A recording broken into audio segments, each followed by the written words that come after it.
Os bolseiros de investigação científica consideram brutais os cortes das bolsas do concurso de 2013. A Associação de Bolseiros diz que, em comparação com 2012, a Fundação de Ciência e Tecnologia atribuiu este ano, ou em 2013, menos 1.370 bolsas. Números que, para a Associação, revelam uma política de desinvestimento e desaproveitamento de dinheiros públicos. São críticas que o Ministro da Educação já refutou. Garante Nuno Crato que, apesar da crise, as transferências para o setor até aumentaram. Também o Presidente da Fundação, Miguel Seabra, recusou estas críticas, admitindo que há menos bolsas individuais, mas diz que há outras bolsas atribuídas por outros mecanismos. Bom dia, Marisa Matias. Bom dia. Como é que olha para estes dados conhecidos esta semana?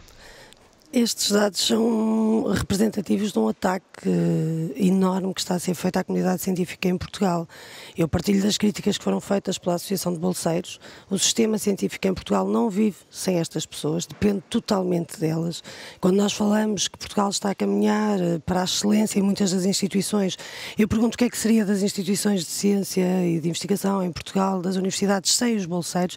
E, portanto, estamos a falar de milhares de pessoas que têm contribuído para o desenvolvimento do país, que nunca foram bem tratadas, diga-se de passagem, porque a Bolsa não é propriamente o melhor dos modelos para poder tratar, digamos assim, estas pessoas. Nunca tiveram direito a contrato de trabalho. Estamos a falar de muita gente que, por exemplo, está agora com 40 e poucos anos, que toda a vida foi bolseira, que passou de trabalho em trabalho, contribuiu para o desenvolvimento do país e nunca teve nenhum direito associado, nunca sequer pôde ter contrato de trabalho, e mesmo nesta fórmula que é tão precária, o Governo decide fazer um corte desta natureza.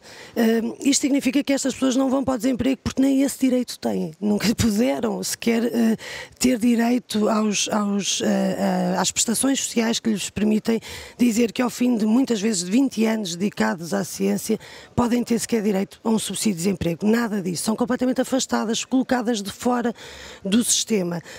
Significa um recuo de 2 décadas em termos de investimento. O Ministro pode dizer o que entender. As instituições portuguesas não farão nada sem pessoas. Não se faz ciência em Portugal sem pessoas, e são estas pessoas que têm estado a sustentar, digamos assim, a manutenção, ainda que em condições muito precárias, como referi, mas a manutenção do desenvolvimento científico em Portugal. Agora, não se percebe, porque assim, os financiamentos que vêm para as instituições públicas, e sobretudo estes dedicados às bolsas de investigação, são financiamentos que vêm do Fundo Social Europeu, de dinheiros europeus.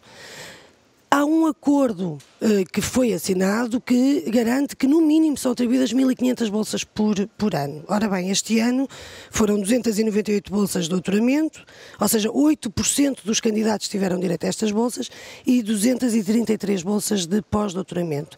É uma quebra muito significativa, é brutal, mas para além disso não está sequer perto dos 1.500 bolsas assumidas como o acordo. Este dinheiro que vem dos fundos europeus foi negociado no quadro do orçamento comunitário na distribuição dos fundos para Portugal, e nós estamos recordados, como Passos Coelho disse, que era o melhor orçamento possível e o melhor de sempre neste contexto, ou seja, no domínio da ciência e da tecnologia seria o melhor de sempre. Iria haver cortes em outros domínios, mas na ciência e na tecnologia iríamos ter investimentos como nunca antes vistos. Ora, não sei onde é que ficou isso. Eu não me surpreendo que o Primeiro-Ministro tenha mais uma vez enganado os portugueses, mas a verdade é que quando negociou o orçamento era esta a condição. Isto é grave porque nós recuámos 2 décadas, como eu disse, o sistema científico português não sobrevive sem estas pessoas. E isto é pôr em causa o investimento, o esforço de muitas famílias, de milhares de famílias que procuraram dar condições para que os seus filhos pudessem estudar e contribuir para o desenvolvimento do país, e põe em causa aquilo que é o nosso posicionamento em termos europeus, porque há uma condição que se mantém sempre. Se nós olharmos para o investimento em ciência e tecnologia, 75% do investimento, ou seja, 3/4 do investimento na União Europeia, concentram-se em 5 países. São os 5 países mais ricos da União Europeia. E são esses 5 países que têm mais licenciados, mais doutorados. Agora, é uma coisa que é importante referir.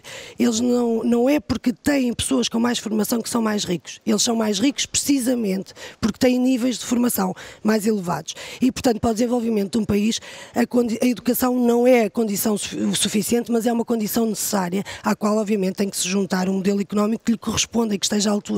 Nós não temos neste momento nenhuma coisa nem outra em Portugal. Há ironias linguísticas, e eu que sempre defendi contratos de trabalho para quem trabalha em ciência e não bolsas de investigação. O Governo sempre veio com as bolsas como uma solução, mas de repente nem estas bolsas servem, porque ao Governo, pelos vistos, em todos os domínios, só as bolsas de valores é que contam. As bolsas que servem a ajudar a desenvolver o país não contam também. Marisa Matias, voltamos a ouvir a sua opinião na próxima semana. Bom dia. Bom dia.